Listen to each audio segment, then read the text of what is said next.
Sono Kiki e vi do il benvenuto sul canale. Nel video di oggi proseguiamo la serie dedicata a Tainted Grail e vediamo la strana miniatura di Mulchman o Uomo Pacciame. Non facciamoci troppe domande e cominciamo! Come prima cosa, prima di mettersi a dipingere, è buona cosa eliminare i difetti della miniatura e poi stendere il primer. In questo caso vedrete che i passaggi sono invertiti, perché avevo primerato tutte le miniature insieme prima effettivamente di dare un'occhiata alla qualità della miniatura.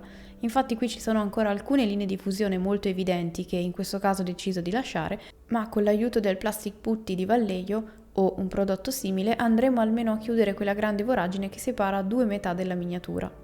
Dopo averlo applicato su tutta la linea che volevo riempire, sono andata con un palettino a cercare di farlo entrare il più possibile all'interno del vuoto.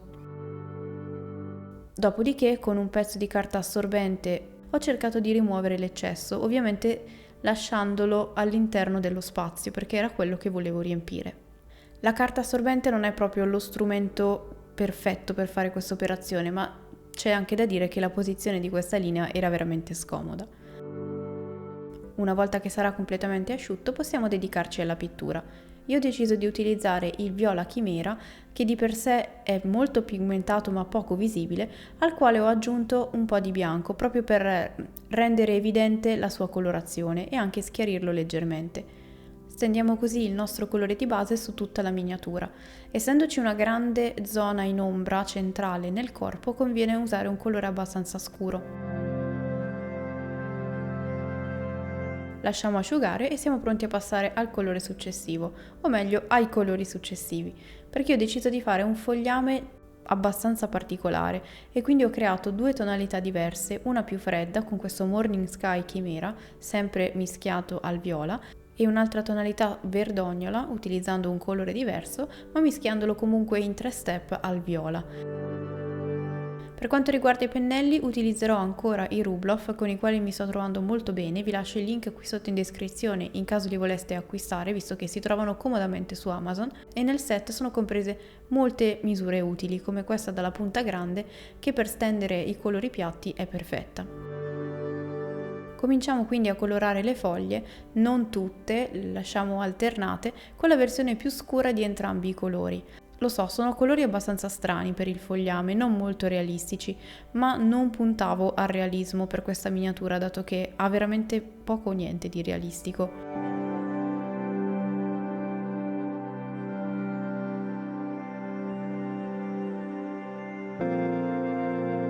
Cominciamo quindi a schiarire le estremità delle foglie con una delle versioni più chiare dei colori che abbiamo creato. Aggiungiamo quindi una punta di giallo al verde che abbiamo usato prima per creare una tonalità ancora più chiara e brillante. In questo caso vado a utilizzare un pennello con la punta più sottile. Così facendo vado a mettere in ulteriore risalto le estremità delle foglie, soprattutto quelle più visibili. Creiamo anche una versione più chiara dell'azzurro usato prima, questa volta però aggiungendo il bianco. In questo modo abbiamo una versione di foglie più fredda e una versione più calda che schiarisce verso il giallo.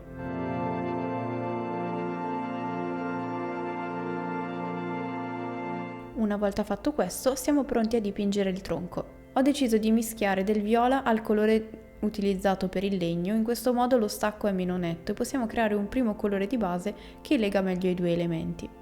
Sarete d'accordo con me nel momento in cui la andrete a dipingere che questa miniatura non è proprio facilissima da comprendere perché gli elementi si fondono tra di loro e non sono così definiti. Con il colore di base del nostro legno, senza l'interferenza del viola, andiamo a creare anche dei colpi di luce.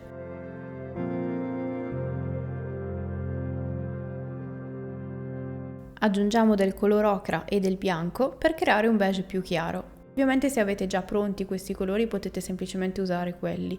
L'idea è quella di cercare un legno più chiaro che vada a mettere in evidenza le venature e i profili di questi tronchi. A me piace molto utilizzare anche i colori che ho già a disposizione sulla tavolozza, quindi cerco di integrarne il meno possibile. Con questo colore andiamo a creare delle venature su tutta la lunghezza dei tronchi.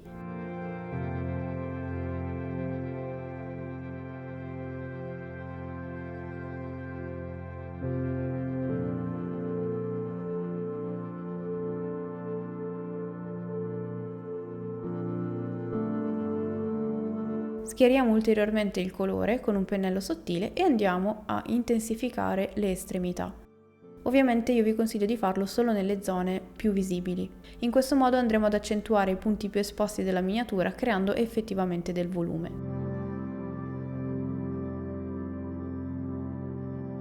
Il lavoro sul legno è completato e adesso possiamo passare agli altri elementi.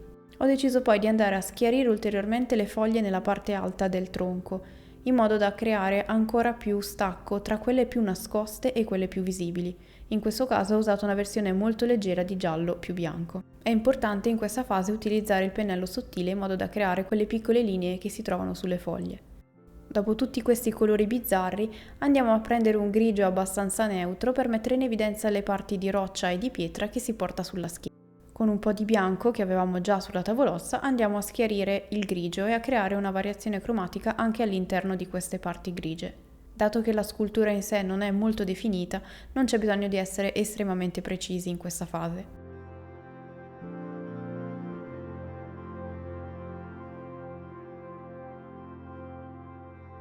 Unendo un po' di nero al marrone utilizzato per il legno, sono andata a scurire leggermente alcune parti, sia di terra che di ombra tra le foglie. In questo modo andiamo a intensificare ulteriormente le zone di ombra, dato che la parte più interessante di questa miniatura secondo me è proprio il contrasto tra la voragine scura che c'è all'interno e l'esterno colorato. Con i colori che già abbiamo utilizzato prima e che abbiamo a disposizione sulla tavolozza andiamo a completare gli elementi mancanti, quindi la bara incastrata sul tronco e il piccolo nido.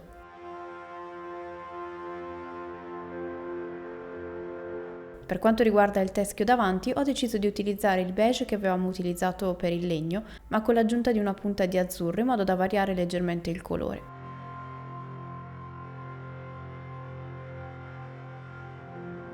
Per quanto riguarda gli occhi ho creato una base chiara che poi andremo a colorare in modo intenso con il giallo. Ma prima schiariamo leggermente la parte alta del teschio aggiungendo del bianco al colore che abbiamo utilizzato per fare le lumeggiature. In questo modo gli diamo un pochino più di volume. Coloriamo con il colore che abbiamo utilizzato per il legno anche le corna, creando alcune venature come se fossero fatte di legno. Come accennato prima, coloriamo l'interno degli occhi con il giallo acceso, che risulterà effettivamente brillante per la base chiara, e poi intensifichiamo l'interno con un punto bianco puro. Per creare il colore della basetta ho utilizzato il verde smeraldo, al quale ho aggiunto giallo e una punta di viola che avevo già a disposizione, per creare un colore abbastanza indefinito. In questo modo andiamo a creare un ulteriore elemento di rimando tra le foglie e la base, senza però andare a creare un tutt'uno, dato che questo colore si stacca molto dal colore del legno.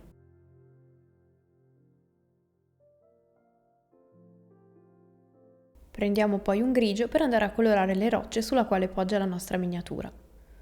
Può essere quello di prima o uno leggermente più bluastro come quello che ho scelto io. Ora che la basetta è completamente asciutta possiamo andare a creare volume utilizzando lo shade e un pennello largo. In questo modo andrà a depositarsi per bene in tutti i recessi. Con un verde molto più acceso di quelli utilizzati finora e il pennello da dry brush, scaricato ma non completamente dal colore, sono andata poi a colorare l'erba in modo molto raffazzonato. In questo modo risulteranno evidenti i volumi e le texture, senza però andare a coprire completamente il verde sottostante, e secondo me creando anche un bel contrasto. Sicuramente a questa si addicevano tantissime colorazioni diverse, magari più autunnali. Fatemi sapere qui sotto nei commenti cosa ne pensate. E con questo si conclude anche il video di oggi. Nella descrizione vi lascio il link ad alcuni video e prodotti consigliati, così come anche i link per entrare a far parte della community. Io come sempre vi ringrazio per aver visto il video fino alla fine, vi do appuntamento al prossimo e fino ad allora siate creativi!